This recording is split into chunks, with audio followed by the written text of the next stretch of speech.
नमस्कार, मैं हूं मोबिना महक और आप देख रहे हैं KKC न्यूज 24 पर इस वक्त की खबर। अहिल्याबाई होलकर की 300वीं जयंती पर छबील लगाकर दी श्रद्धांजलि। महापौर दीपक बाली, पूर्व भाजपा महानगर अध्यक्ष और कांग्रेस नेत्री अलका पाल सहित कई गणमान्य रहे मौजूद। आज काशीपुर शहर के एमपी चौक पर मराठा साम्राज्य की वीरांगना और धर्म संस्कृति की संरक्षिका देवी अहिल्याबाई होलकर की 300वीं जयंती श्रद्धा और सम्मान के साथ मनाई गई। इस अवसर पर छबील लगाकर राहगीरों को शरबत वितरित किया गया, जिसमें नगरवासियों ने बढ़ चढ़कर भाग लिया। कार्यक्रम की शुरुआत महापौर दीपक बाली द्वारा अहिल्याबाई होलकर के चित्र पर दीप प्रज्वलित कर एवं पुष्प अर्पित कर की गई। उन्होंने कहा कि अहिल्याबाई ने नारी शक्ति का ऐसा उदाहरण प्रस्तुत किया जो युगों तक प्रेरणा देता रहेगा। उनके कार्यों से भारत के सांस्कृतिक और धार्मिक धरोहरों को एक नई पहचान मिली। इस अवसर पर पूर्व काशीपुर कांग्रेस महानगर अध्यक्ष संदीप सहगल ने भी श्रद्धांजलि अर्पित करते हुए कहा कि अहिल्याबाई का जीवन सेवा, त्याग और समर्पण की मिसाल है। उन्होंने देश के कोने कोने में मंदिरों का जीर्णोद्धार कराया और जन कल्याण के लिए कार्य किए। वहीं कांग्रेस PCC सदस्य अलका पाल ने भी श्रद्धांजलि देते हुए कहा कि अहिल्याबाई होलकर न केवल एक आदर्श शासिका थीं, बल्कि हिंदू तत्व की रक्षक भी थीं। उन्होंने अपने जीवन के हर क्षण को राष्ट्र, धर्म और समाज सेवा के लिए समर्पित किया।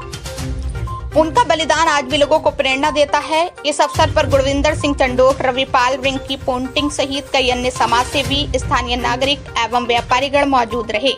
छबील सेवा के माध्यम से जयंती को जनसेवा से जोड़कर श्रद्धांजलि अर्पित करने का ये प्रयास शहरवासियों के बीच सराहने का विषय बना रहा।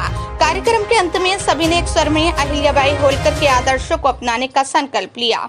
काशीपुर से बकुल डोनाल्ड की ग्राउंड रिपोर्ट। अहिल्याबाई, वो भी एक महिला थी, आप एक महिला है, क्या कहेंगे?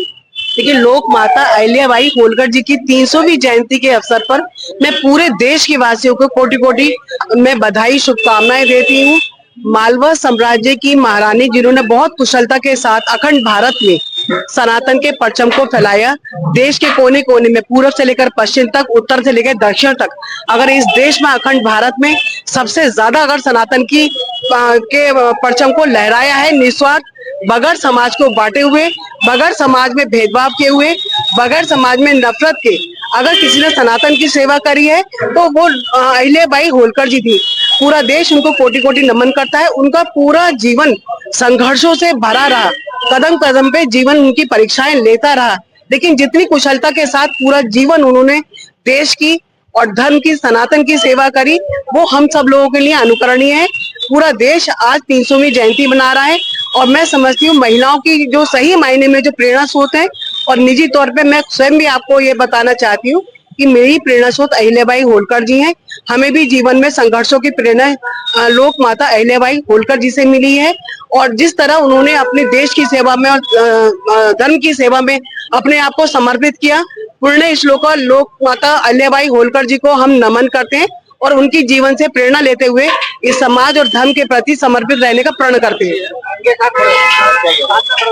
बन रही है अहिल्याबाई की नाम और उसको लेकर आज पूरा देश जयंती मना रहा है, क्या कहेंगे? अहिल्याबाई होलकर की जो 300वीं जयंती है, निश्चित रूप से अहिल्याबाई होलकर एक बहुत ऊंचे धर्म और जाति से बहुत ऊंचे पद पर विराजमान है, जो उन्होंने एक धर्म का और एक निडरता के साथ और घृणा का जिस तरीके से विनाश किया और एकजुटता के साथ, पूरा मुकाबले के साथ उन्होंने इस देश में एक अपनी अलग पहचान बनाई है। कभी भी उन्होंने अन्याय का साथ नहीं दिया, कभी भी उन्होंने अधर्म का साथ नहीं दिया। शिव की मूर्ति और शिव जी को इस विश्व का स्वरूप मानते हुए और उनको साक्षी मानते हुए अहिल्याबाई होलकर ने सभी जातियों के लिए, सभी धर्मों के लिए और देश में एकजुटता के साथ एक भाव से सभी को शिक्षित करने के लिए, महिलाओं के लिए आपकी बड़ी अग्रणी भूमिका रही। महिलाओं को उत्थान के लिए आपने बहुत बहुत अच्छे कार्य किए, जो देश में आज भी व्याप्त है। आपने देखा होगा, मुगल शासकों ने जब जब भी शिव मंदिरों को तोड़ा, उनका विनाश किया, उनको नेस्तनाबूद करने की कोशिश की, तो अहिल्याबाई होलकर ने अपना सब कुछ बेचकर, यानी कि जो अपना स्त्री धन भी था, अपने जेवरात और गहने भी थे, वो भी बेच दिए और हिंदू धर्म की रक्षा की, शिव मंदिरों की रक्षा की और इस देश के धर्म का झंडा सदैव ऊंचा लहराया। हम सभी लोग अहिल्याबाई होलकर को नमस्कार करते हैं, नमस्ते करते हैं, नतमस्तक होते हैं और दिल की भावनाओं से उनको प्रणाम करते हैं और उनके बताए हुए रास्ते पर चलने का प्रयास करेंगे, ऐसा हम सब लोग आज शपथ लेते हैं। सर, क्योंकि एक बहुत बड़ा नाम है अहिल्याबाई, आज के युवाओं के लिए क्या प्रेरणा वो दे गई है जिसे आत्मसात करना बहुत जरूरी है? देखिए, आज के युवाओं को प्रेरणा देकर गई कि जब कभी भी आप देश में अन्याय हो रहा हो, देश में जब कभी भी अधर्म की राजनीति हो रही हो, देश में कभी भी एक दूसरे को बांटने के लिए और एक दूसरे को लड़ाने का काम हो, तो एकजुटता से आगे आए, अन्याय के खिलाफ लड़ाई करें और चुप ना रहे किसी भी कीमत पर, क्योंकि बोलने का अधिकार अहिल्याबाई होलकर ने महिला होते हुए निडरता के साथ दिया और वो ना मुगलों से डरी ना अंग्रेजों से डरी और खुल के मुकाबला किया। ऐसे अहिल्याबाई होलकर को हम बारंबार नतमस्तक करते हैं, प्रणाम करते हैं और उनके बताए रास्तों पर चलने का प्रयास करते हैं।